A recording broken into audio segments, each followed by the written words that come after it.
ठीक है, चलो। नमस्कार, स्वागत है आपका फेडरल देश में। मैं हूं नीलू व्यास। आज योगी आदित्यनाथ की सरकार की तरफ से एक ऐसा फरमान जारी हुआ है जिससे कि लोग थोड़ा सा सदके में आ गए हैं। उनको समझ में नहीं आ रहा है कि आखिर ऐसे फरमान की क्या जरूरत थी। आज आखिरी जुमा है रमजान के महीने का, और आज के लिए मेरठ के जो पुलिस अधिकारी हैं, उन्होंने ये कहा कि अगर कोई मुसलमान मस्जिद में नहीं बल्कि सड़क पर अगर नमाज पढ़ता हुआ दिखा तो उसका हम पासपोर्ट और साथ में उसका लाइसेंस भी कैंसिल कर देंगे। अब लोगों को ये नहीं समझ में आ रहा है कि आखिर नमाज पढ़ना क्या इतना बड़ा अपराध है कि आप लोगों के पासपोर्ट, लोगों के आप लाइसेंस कैंसिल कर देंगे। और ऐसे में जो आपत्ति जताई है वो जयंत चौधरी, जो कि खुद बीजेपी के एलाय हैं केंद्र में, और उनके तरफ से रिजर्वेशंस हैं कि भाई अब वो पश्चिम उत्तर प्रदेश की राजनीति को देखते हुए उन्होंने ये काम किया, क्योंकि मुसलमानों की वहां पर भारी संख्या है। इस पूरे घटनाक्रम को हम कैसे देखेंगे, और मेरठ के जो सरकारी अधिकारी हैं, यानी कि जो जो ऑफिशियल है जिन्होंने इस तरीके का फरमान जारी किया है, उनके बारे में भी क्या कहा जाए। आपने देखा था कि ये एक ट्रेंड सा बनता जा रहा है। अभी केतकी सिंह थी जिन्होंने ये कहा कि होली के समय में कि देखिए मुसलमानों के लिए अलग मेडिकल कॉलेज में आप वार्ड्स बना दीजिए, क्योंकि उनको हिंदुओं के साथ होली खेलने में दिक्कत होती है। हमने पहली बार अपने जीवन में देखा कि किस तरीके से मस्जिदों को त्रिपाल से ढक दिया गया है। अब ईद के मौके पर एक पुलिस अधिकारी ये कह रहा है मेरठ की सड़कों पर कि अगर आपने नमाज सड़कों पर पढ़ी तो फिर आपके पासपोर्ट और लाइसेंस हम रद्द कर देंगे। अब इस पूरे घटनाक्रम को कैसे लेंगे, हमारे साथ कुछ वरिष्ठ मेहमान हैं, उनसे मैं आपका परिचय करवाती हूँ। समाजवादी पार्टी के प्रवक्ता और नेता मनोज यादव हमारे साथ है। मनोज जी, आपका स्वागत है। इलाहाबाद हाईकोर्ट के वकील कमल कृष्ण रॉय हमारे साथ है। रॉय साहब, आपका स्वागत है। और अभिषेक यादव, हमारे जर्नलिस्ट और साथी फेडरल देश के। अभिषेक, आपका भी स्वागत है। और आज की चर्चा में रॉय साहब से पहले शुरू करूंगी कि रॉय साहब, ये कौन सा कानून कहता है कि अगर आपने गलती से सड़क पर नमाज पढ़ दी तो फिर आपके पासपोर्ट और लाइसेंस रद्द हो जाएंगे? सड़क पे नमाज पढ़ने पर क्या हो जाएगा, ये तो एक वानगी है। इधर उत्तर प्रदेश में घटनाएं जिस तरह से सांप्रदायिक मोड़ देने की कोशिश की जा रही है योगी सरकार की तरफ से, और जिस तरह से सियासत की बाजी इनके हाथ से खिसकती जा रही है, इसके 2-3 घटनाओं को पहले और देख लीजिए। अभी संभल में इन्होंने 5 लोगों की हत्या हुई फायरिंग में, 4 की इन्होंने घोषणा किया। संभल में बर्ग साहब का घर कानूनी तरीके से उनके घर का हिस्सा को गिराया गया, जो समाजवादी पार्टी के प्रतिष्ठित एमपी परिवार के एमपी खुद है। उसके बाद संभल के जामा मस्जिद के जो इमाम थे, जो प्रेसिडेंट थे जामा मस्जिद ईदगाह कमेटी के, जफर अली साहब, जो वहां के प्रोमिनेंट वकील थे, उनकी बेजरूरत उनकी गिरफ्तारी की गई कि आप पूरी घटनाओं में आपका हाथ। और देखिए, हिंदू मुसलमान सब मिलके 3-3 तहसीलों में वकीलों ने, चंदौसी में, संभल में, और एक तीसरी तहसील वहां पर हड़ताल पे चले गए उनके समर्थन में। इनको लग गया कि ये जफर अली साहब कोई मुस्लिम सांप्रदायिक चेहरा नहीं बन सकते हैं, और उनकी बात ढीली हुई। उसके बाद इन्होंने क्या किया, ये किस तरह से दलित और मुसलमान को ये टारगेट कर रहे हैं।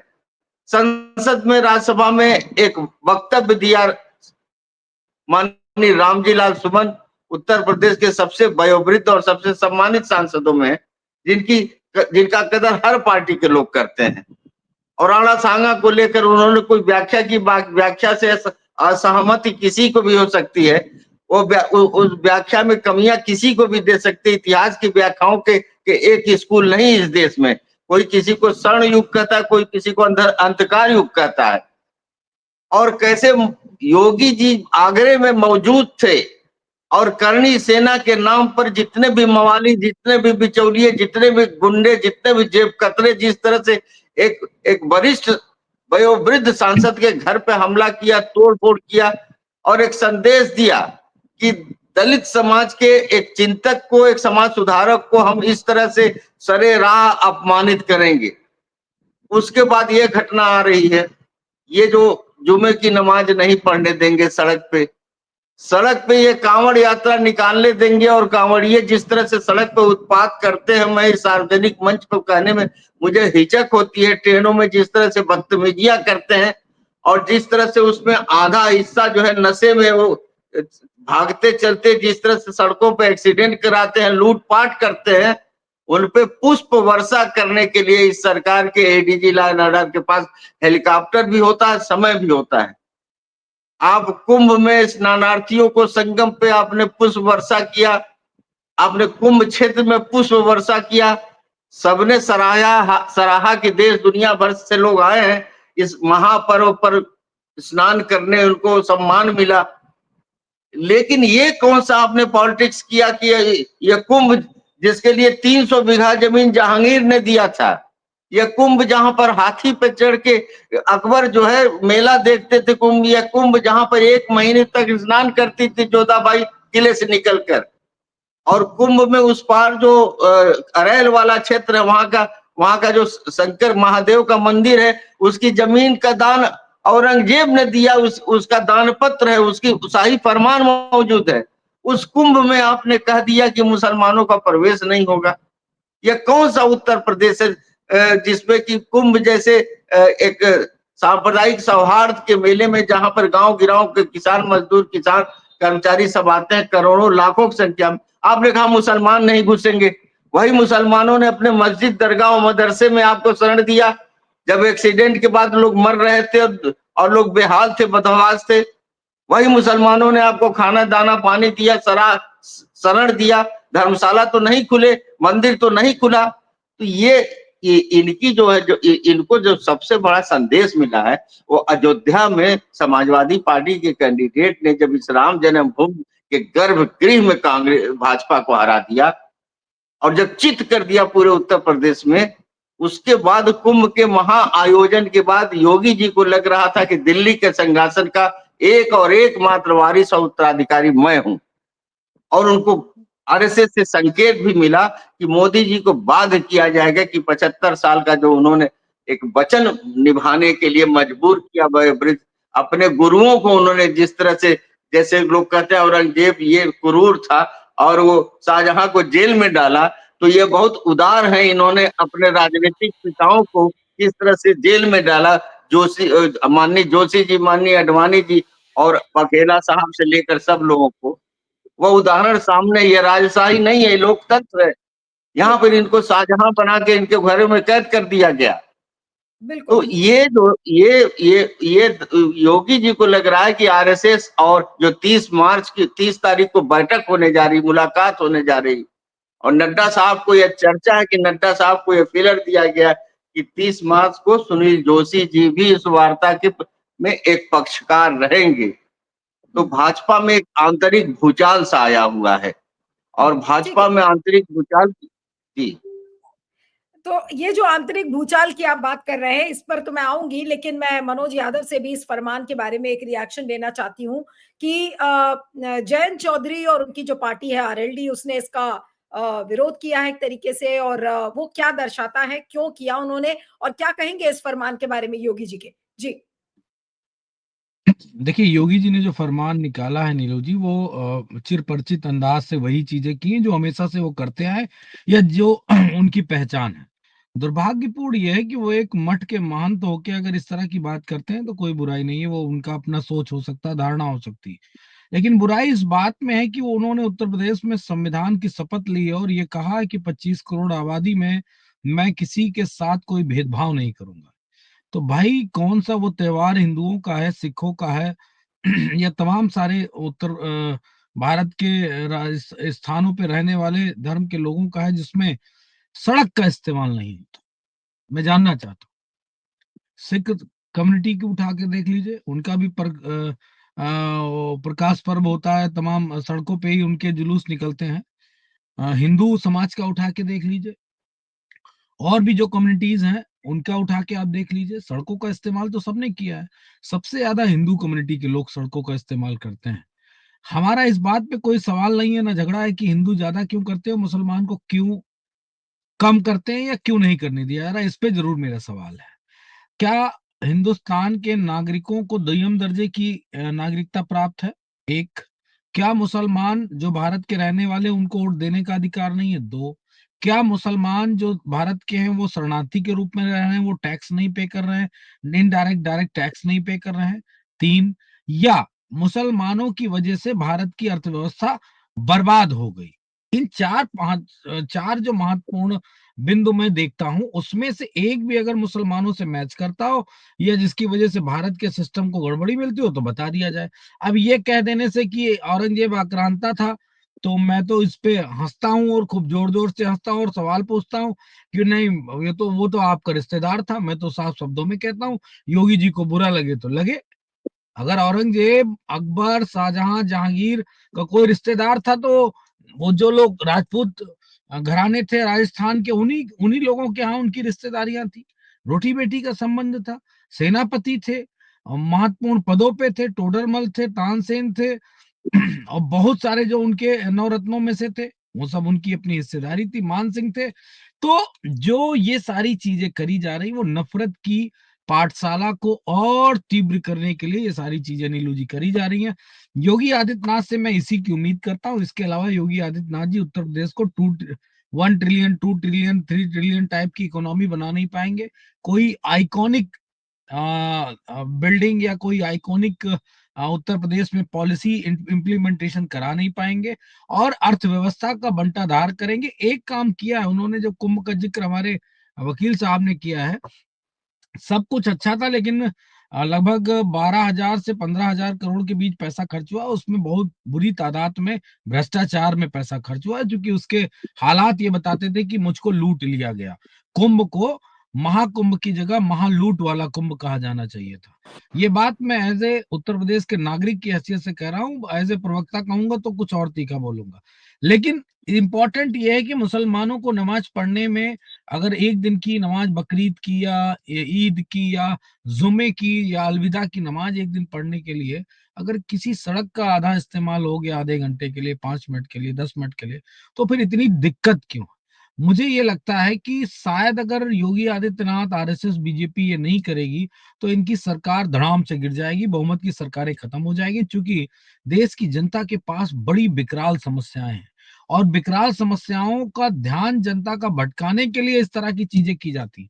अब ये अगर कह दिया जाएगा कि नहीं, आप देखिए आपके घर में खुशहाली आ गई है, माँ लक्ष्मी के पैर पड़ने वाले हैं, तो जनता इंतजार करने लगेगी ना कि कब पैर पड़ेंगे। वो 4 लाख करोड़ था या 40 लाख करोड़ रुपए का एमयू साइन किया था, तो माँ लक्ष्मी का ही तो साइन था कि माँ लक्ष्मी का उत्तर प्रदेश में आगमन होगा। 40 लाख करोड़ रुपए एमयू साइन हुआ है, बड़े बड़े व्यापारी आए हैं, साइन किए हैं, तो उत्तर प्रदेश में इन्वेस्ट करेंगे। तो वो कुछ हुआ नहीं है, वो सिर्फ स्वप्न मात्र था। वो स्वप्न के आधार पर ही योगी आदित्यनाथ जी उत्तर प्रदेश की व्यवस्था को चला रहे हैं। इसलिए औरंगजेब प्रासंगिक है, इसीलिए मुसलमान प्रासंगिक है, इसीलिए मुसलमानों के 30 त्योहार प्रासंगिक है। जैसे एक अंतिम बात कह रहा हूं कि अ, योगी जी ने कहा भी 2 दिन पहले एक पॉडकास्ट में, बोला कि जहां 100 मुसलमान है वहां एक हिंदू नहीं सुरक्षित है। ये बात योगी आदित्यनाथ का बयान। मोदी जी अपने एक इंटरव्यू में कहते हैं कि जब ईद आती है तो मैं जहां रहता हूं उसके चारों तरफ मुसलमानों के घर थे और उस दिन मेरे घर में खाना नहीं बनता था। सारा खाना हमारे मुसलमान भाइयों के यहाँ से आता था और मेरा पूरा घर खाना खाता था और सेवैयां खाता था। तो आप बताओ, देश का प्रधानमंत्री की बात सही मानूं कि उत्तर प्रदेश के मुख्यमंत्री की बात सही मानूं? ये आपस में लड़ रहे हैं और जनता को मूर्ख बनाने का काम कर रहे हैं नीलू जी। जी। एक एक सवाल मैं रॉय साहब से करके फिर मैं अभिषेक के पास आऊंगी कि रॉय साहब मुझे ये बताइए कि कौन सा कानून ये कहता है कि अगर आपने सड़क पर नमाज पढ़ी तो आपका पासपोर्ट और आपका लाइसेंस कैंसिल कर दिया जाएगा? पासपोर्ट एक्ट है और एक मोटर व्हीकल्स एक्ट है। क्या इस पे ऐसा एक कोई लाइन इसमें मैं भी बोल दूं। प्रावधान है? जी जी जी जी, मनोज जी बोलिए। एक लाइन मैं भी बोल दे रहा हूँ राय साहब से, मैं अनुमति चाहते हुए एक लाइन बोले दे रहा हूँ। देखिए नीलू जी, जो बात ये है पासपोर्ट रद्द करने वाली, उस अधिकारी के खिलाफ सख्त से सख्त कार्रवाई होनी चाहिए। उस अधिकारी के पास ऐसा कोई तथ्य नहीं, लेकिन वो अधिकारी को मैं बचाना चाहता हूँ। इसलिए बचाना चाहता हूँ, क्यों ना वो बोले। जब योगी आदित्यनाथ का इतना बड़ा समर्थन है अधिकारियों को, एक सीओ जो कहता है कि 52 दिन जुम्मा होता है, एक दिन होली होती है साल में, तो तुमको होली के रंग से इतनी प्रॉब्लम है, जो उसको पहलवान बुद्धि कहूं, बैल बुद्धि नहीं कहूंगा, क्योंकि बैल बुद्धि नहीं कहूंगा, उत्तर प्रदेश के एक पद पे बैठे वो पहलवान बुद्धि व्यक्ति इस तरह की बात करता है और योगी आदित्यनाथ उसका समर्थन करते हैं। उसको पनिशमेंट नहीं देते हैं कि संवैधानिक दायरे को तोड़ के कैसे आप बोले। तो आप ये उम्मीद कर सकती हैं कि जो बातें अधिकारी कह रहे हैं पुलिस के, वो योगी आदित्यनाथ के हवाले से कह रहे हैं। तो इसलिए मेरे ख्याल से असली सवाल सरकार से होना चाहिए, उन अधिकारियों से नहीं। जी। मैं उसी नियम पर आना चाह रही थी कि रॉय साहब, ऐसा कौन-सा कानून है, क्या ऐसा कोई प्रावधान है पासपोर्ट एक्ट में और मोटर व्हीकल्स एक्ट में जो कि ये कहता है कि भाई सड़क पर आप नमाज़ पढ़ेंगे तो फिर आपके ये दोनों चीज़ें कैंसल कर दी जाएँगी, रद्द कर दी जाएँगी? जी। सबसे पहले मैं मनोज भाई को थोड़ा याद दिला दूं कि इसको पहलवान बुद्धि भी मत कहिए।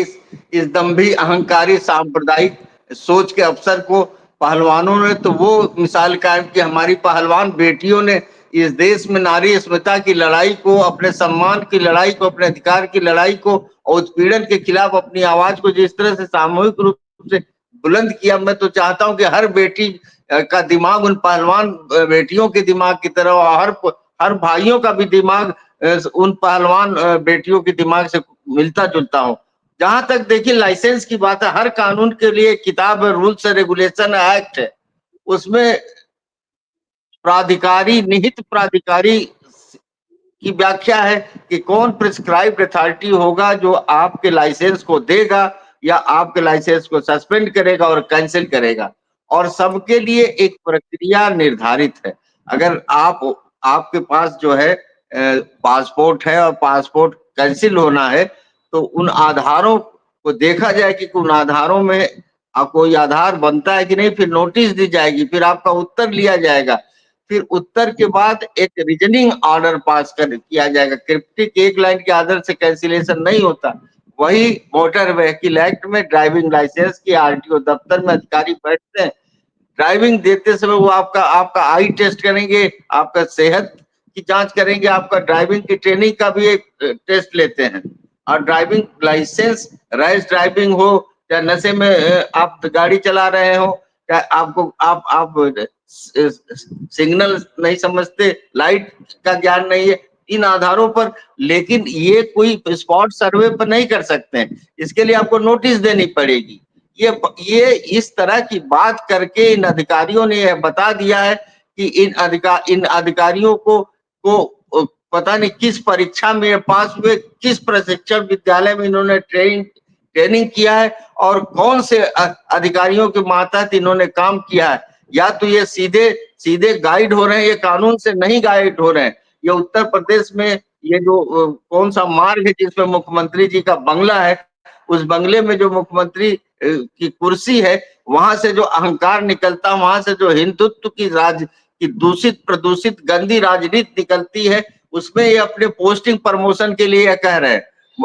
उत्तर प्रदेश के एक अच्छे खासे डीजीपी जो अभी रिटायर्ड है, नाम नहीं लूंगा, उन्होंने कहा कि देखिए हर थाने में एक त्योहार रजिस्टर होता है जिसमें 100 साल के त्योहार कैसे मनाए जाते हैं, कहाँ-कहाँ त्योहार के पहले कौन से सिटीजन्स के, किन मोहल्ला कमेटियों की, पीस कमेटियों की बैठक करनी है, बड़े बुजुर्गों से मिलना है, और कैसे होता है उसमें सब लिखा रहता है कि ये जुमे की नमाज कहाँ सड़क पे होती है, कहाँ नहीं होती, उसका इंतजाम करना, उसकी पूर्व घोषणा होती है उन नमाजों की।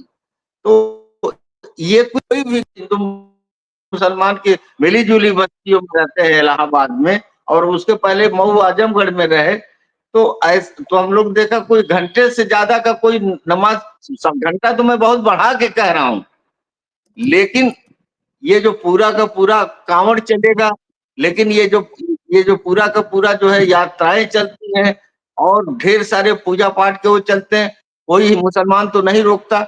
एक अधिकारी कह रहा है कि आप सेवइयां तभी खिला पाएंगे जब आप होली की खुशियां खाने के लिए तैयार हो। में किस तरह से तुम लोग जहर पैदा कर रहे हो, कौन हिंदू सेवई खाने से हिचकता है और कौन मुसलमान खुशी खुशी वो अबीर नहीं लगाता या गुजिया खाना नहीं पसंद करता। हम लोग तो कभी कोई की नहीं महसूस किया कि रंग रंग है, 40-50% हिंदू भी नहीं रंग खेलता। मैं भी इस साल रंग नहीं खेला, हर साल खेलता हूँ। नापसंद होता है लोगों को रंग खेलना, अबीर सभी खेलते हैं, कुछ लोग, कुछ 2% हिंदू। अब मैं जो इसके पीछे की जो पॉलिटिक्स है उस पर भी आना चाहती हूँ थोड़ा, क्योंकि फरमान पर और जो उसकी कानून क्या उसकी कहता है उस पर पॉलिटिक्स उसकी पॉलिटिक्स यही है कि अब योगी जी को लग रहा है कि उनके अश्वमेध घोड़ा अगर वो दिल्ली की तरफ प्रस्थान कर गया और उनके साथ साथ हिंदुत्व का जो एक भगवा झंडा की जो सेना है, जो सेना करनी सेना जैसे, जिसमें वो दंड और जिसमें इस तरह के मवाली, इस तरह के गुंडे अपराधियों की फौज है, जो रामजी लाल सुमन जैसे वरिष्ठ और सम्मानित व्यक्ति के घर में भयंकर तोड़फोड़ करके और पॉलिटिक्स में मुख्यमंत्री जी उस शहर में मौजूद हैं। तो ये हाँ, पॉलिटिक्स की जब हम बात योगी जी करते के हैं, आंख में सपना है, जब योगी जी के नहीं, आंख में सपना है कि महाकुंभ की महासफलता के बाद अगर नागपुर से मोदी जी को हटाने का कोई फरमान जारी होता है, भाजपा का अध्यक्ष मोदी जी के पसंद का नहीं बनता है, तो हो सकता हो जिस तरह उत्तर प्रदेश में ये एक्सीडेंटल सीएम बने थे, उसी तरह से एक्सीडेंटल प्राइम मिनिस्टर भी की कुर्सी की तरफ भी नहीं, इनके लेकिन कदम बढ़ते हुए ये दिख जो रहे पॉलिटिक्स की मैं जब बात कर रही थी, तो मैं अब अभिषेक आपके पास आती हूँ कि जयंत चौधरी ने इसका विरोध किया है, उन्होंने ऐतराज जताया है। इसको आप कैसे पढ़ते हैं? ये तो नहीं कह सकते कि भाई जयंत चौधरी अब केंद्र सरकार के विरुद्ध हो गए, लेकिन जो वेस्टर्न उत्तर प्रदेश की जो राजनीति है, वहां पर मुसलमानों की एक अहम भूमिका नजर आती है, क्या उसको देखते हुए उन्होंने विरोध किया है? क्योंकि उनके विरोध से हम ये तो निष्कर्ष नहीं निकाल सकते ना कि भाई ये कुछ गड़बड़ है जयंत चौधरी में और केंद्र सरकार के बीच में, तो क्यों ऐसा उन्होंने कहा और क्या ये एक सिग्नल जाता है केंद्र सरकार को?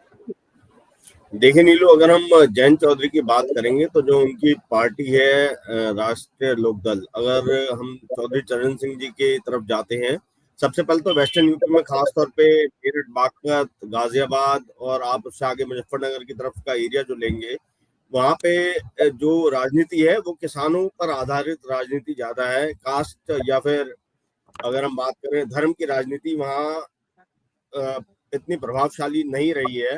पिछले कुछ सालों को अगर छोड़ दें तो उससे पहले सिर्फ किसानों पर आधारित जो है राजनीति रहती थी, और आरएलडी का जो बेस है वो किसान है, और वहां पर किसानों में दोनों ही धर्मों के लोग आते हैं, चाहे वो हिंदू हो चाहे मुसलमान हो सभी। और अगर हम मुसलमानों की बात करेंगे उस एरिया की, तो वो चौधरी चरण सिंह के प्रति उनकी उतनी ही उनका जो है उतना ही सम्मान करते हैं मुसलमान भी, जितना कि हिंदू किसान करते हैं। तो यहाँ ये जो जयंत चौधरी ने जो आपत्ति जताई या फिर जो उन्होंने ट्वीट किया है, वो उन्होंने अपनी पार्टी का जो एक बेस है उसको ध्यान में रखते हुए किया है। वो अभी अगर हम बात करें तो केंद्र सरकार में भी और उत्तर प्रदेश सरकार में भी उनकी पार्टी जो है बीजेपी के साथ है, लेकिन इसके बाद भी उन्होंने अगर वो ट्वीट करते हुए कहीं ना कहीं एक कटाक्ष करा है उत्तर प्रदेश सरकार के ऊपर, तो उन्होंने अपना मैसेज अपने वोट बैंक में, अगर हम कहें जो मुस्लिम उनके समर्थक हैं उनके बीच ये मैसेज जरूर दिया है कि वो सत्ता पक्ष के साथ रहते हुए भी अगर कोई उनको गलत कदम लगता है सरकार का, तो वो उसके प्रति आवाज अपनी रखेंगे और अपने जो उनके साथ के जो लोग हैं उनकी आवाज को वो दबने नहीं देंगे।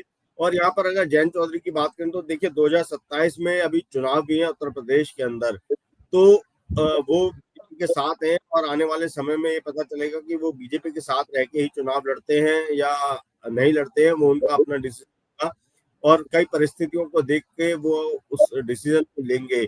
लेकिन वो अभी अपनी पार्टी का भी अस्तित्व में रखना चाहते हैं और ये नहीं चाहते हैं कि बीजेपी के चलते उनकी पार्टी का जो अस्तित्व है वो खत्म हो जाए। हालांकि अगर हम देखेंगे तो बीजेपी के साथ जाने से कहीं ना कहीं जो आज के दिनों की जो राजनीति उत्तर प्रदेश में चल रही है, तो उसको लेकर जो मुस्लिम पक्ष है, जो मुस्लिम उनके समर्थक रहे हैं, उनकी पार्टी के समर्थक रहे हैं, शायद वो इस गठबंधन को लेकर नाखुश भी हों। और ये चीज जयंत चौधरी भी बेहतर जानते हैं और उनके पास भी इस चीज का ग्राउंड मैसेज जो है वो होगा। और यही वजह है कि जयंत चौधरी ने न केवल अब बल्कि इससे पहले भी जब कोई इस तरीके की आवाज उठी है तो उन्होंने ये मैसेज पब्लिक के सामने रखा है कि वो धर्म आधारित राजनीति को बढ़ावा नहीं देना चाहते हैं और वो इसके खिलाफ रहते हैं।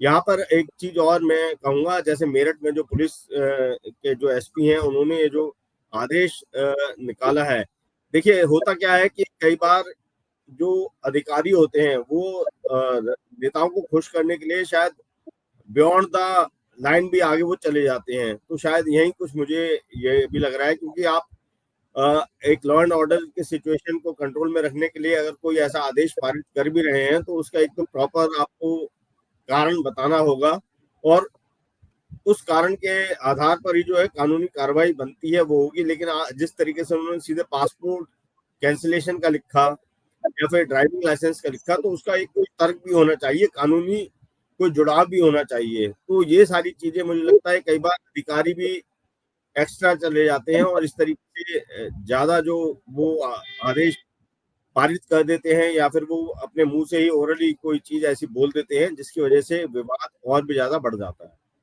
बिल्कुल। अब मैं अंतिम कमेंट के लिए मनोज यादव जी और के रॉय का साहब के पास आऊँगी बहुत संक्षेप में। क्या कहेंगे मनोज यादव जी? जी। देखिए मैं इतना जानता हूं कि नागपुर की वो जो प्रयोगशाला है, उस प्रयोगशाला ने सबसे बड़ा अगर कोई हब बनाया है तो उत्तर प्रदेश बनाया है, क्योंकि उत्तर प्रदेश राजनीतिक रूप से एक बड़ा ताकतवर रखने वाला स्टेट है। योगी आदित्यनाथ को बैठाया इसीलिए गया था 2017 में और लगातार फिर 2022 में। योगी आदित्यनाथ जी उस तरह की नफरत की भाषा बोल सकते हैं जो अमूमन कोई दूसरा मुख्यमंत्री बनने के बाद बोलने से पहले 100 बार सोचेगा, क्योंकि उसने संविधान की शपथ ली है। तो योगी आदित्यनाथ जो कुछ कर रहे हैं, जो कुछ दिखा रहे हैं, जो कुछ बताने की कोशिश कर रहे हैं, वो सिर्फ और सिर्फ आरएसएस के इशारे पे कर रहे हैं, बीजेपी के इशारे पे कर रहे हैं। उनका ये हार्ड शब्द या हिंदू हार्ड बॉय बनने की जो छवि है, वो मुझे नहीं लगता है कि बहुत दिन तक सर्वाइवल उनका आसान हो पाएगा। भारतीय राजनीति में एक दौर जरूर आता है बीच बीच में इस तरह का, चाहे वो आजादी के बाद का समय हो या फिर कोई और हम दौर देख सकते हैं, राम मंदिर का या जब बाबरी मस्जिद के विध्वंस का दौर था तब देख सकते हैं। लेकिन इसका अंत होता है और मुझे लगता है कि ये मौजूदा जो दल है, जो मुख्यमंत्री हैं, इस नफरत की राजनीति का अंत समाजवाद और भारतीय संविधान में आस्था रखने वाले दलों के द्वारा होगा। क्योंकि मैंने अभी एक खबर पढ़ी है कि वहां के हैं मुख्यमंत्री चंद्रबाबू नायडू जी, उन्होंने भी वक्फ बोर्ड पे अपना वर्डिक्ट दे दिया है। अपने वोटर से उन्होंने प्रॉमिस किया है कि हम आपके अधिकार की रक्षा करेंगे, इस सरकार से मुझे लड़ना पड़ेगा तो हम लड़ेंगे। तो फिर चाहे जयंत चौधरी का बयान हो, ट्वीट हो, या नायडू जी का हो, या कमोबेशी आज से कल तक बिहार के मुख्यमंत्री नीतीश कुमार जी का भी बयान हम आपको सुनने को मिलेगा। सरकार को बैकफुट पे जाना पड़ेगा, क्योंकि भारत की संस्कृत इस बात की इजाजत, जो बाबा साहब भीमराव अंबेडकर के सपनों का भारत है, जो देश के संवैधानिक ढांचे का भारत है, वो इसको अडॉप्ट नहीं करता है। मेरे ख्याल से सब अपनी अपनी कुर्सी बचाने के लिए इस तरह की बातें कर रहे हैं। मुझे दुख उनके लिए है, मैंने उस अधिकारी को ज्यादा क्रिटिसाइज नहीं किया। इन अधिकारियों के लिए मुझे दुख है कि मुख्यमंत्री योगी आदित्यनाथ चले जाएंगे, मुख्यमंत्री पद से उतर जाएंगे, अपने मठ चले जाएंगे, मठाधीश बन के बैठेंगे, पैसा कमा ही लिया। इन अधिकारियों का क्या होगा? सबको तो बीजेपी विधायक बना नहीं देगी, और जब सत्ता में नहीं रहेंगे तो इनके दामन पे जो दाग लगेगा, वो दाग किसी के छुटाए नहीं छूटेगा। तो मेरे ख्याल से इन अधिकारियों के लिए आने वाले समय में कठिन घड़ी आने वाली। जी। ठीक है। रॉय साहब क्या कहेंगे अंत में? बहुत संक्षेप में, बहुत संक्षेप में। देखिए, उत्तर प्रदेश में जो दो राजनीतिक पार्टियां और दो सियासी ताकतों से इस प्रदेश के अमन पसंद लोगों को निराशा ही हुई है, बल्कि कभी कभी लगता है बहुत निराशा हुई। एक तरफ आप देखिए पीडीए की ताकत है और इंडिया अलायंस की ताकत है, और किस तरह से एक उभरती हुई ताकत है जो दक्षिणपंथी सांप्रदायिक राजनीति से लोहा ले रही है और पहली बार 44 सीटों पर विजय प्राप्त करके बैक फुट पर ला दिया है मोदी योगी की राजनीति को। दूसरी तरफ एक इतनी बड़ी विरासत थी बहुजन समाज की, दलित शोषित समाज की, जिसको मानवर काशीराम लेके आए थे, उसको किस तरह से भाजपा के कदमों में जाकर बहन जी ने डाल दिया। बहन जी से इतनी उम्मीदें थी कि बहन जी खड़ी होंगी तो फिर इंडिया अलायंस और पीडीए जैसी ताकतों को वो बहुत मजबूती प्रदान करेंगी। आज रामजी लाल सुमन तक के समर्थन में आने के तैयार नहीं और बहुत संकीर्ण और तुच्छ राजनीति करने। उसी तरह से मैं देख रहा हूँ चौधरी साहब ने भाजपा को पूरे झारखंड से पूरे उत्तर प्रदेश के उस हिस्से और हरियाणा के उस हिस्से में कभी पैर नहीं जमाने दिया। और चौधरी साहब ये हालत कि उस इलाके में जितनी पार्टियां हैं, सारी पार्टियां अपना नेता चौधरी चरण सिंह को मानती थी, लेकिन उसके बाद आज जयंत चौधरी जी किस मजबूरी में भारत रत्न हाथ में लेकर उधर तो चले गए। ये भारत के लोकतंत्र के लिए एक दुखद, इसीलिए कोई स्टैंड नहीं ले पाते, सिर्फ बयानबाजी। ऑरवेलियन जस्टिस का के चुप हो जाएंगे। जिस समय दुकानें बंद कराई जा रही थी, नाम लिखो, बोर्ड लगाओ, तब भी एक बयान था। जयंत चौधरी जी को लाठियों से जिन पार्टी ने मारा, जयंत चौधरी जी एक बहुत बड़ी सियासत ताकत है, लेकिन एक राजनीतिक निर्णय के चलते हम लोगों को, तमाम लोगों को निराशा हुई। और बहन जी से तो बहुत ही निराशा हुई। हम समझते हैं कि इंडिया अलायंस और पीडीए जो है उसी के हाथ में है, जो जो अमन पसंद जो जमहूरियत वाली सियासी पार्टियां, ताकतें हैं, लोकतांत्रिक शक्तियां, जो धर्मनिरपेक्ष लोग हैं, वह इन अफसरों से और इन गुलामों से ऊपर उठ के इस देश में उत्तर प्रदेश, इसीलिए हम चाहते हैं कि ये जो नवरात्र आ रहा है 30 तारीख से और 31 को जो ईद है, वो भाईचारे, सौहार्द और हिंदू मुस्लिम एकता के पर्व पर के तौर पर हम लोग मनाने का प्रयास करें और उत्तर प्रदेश में किसी भी तरह से इस तरह के सांप्रदायिक तनाव को पनपने न दें। जी। चलिए, तो अब देखेंगे कि ये क्या कुछ इसमें होता है और क्या इस पे, मैं सुन रही थी कि कोई केस भी करेगा कि भई आप इस तरीके का तुगलकी फरमान आप नहीं कर सकते, और इसको लेकर बड़ी-बड़ी आलोचना भी हो रही है। इस चर्चा को खत्म करते हैं। आप सभी का बहुत-बहुत शुक्रिया, मनोज यादव जी, रॉय साहब, Abhishek, thank you so much for joining.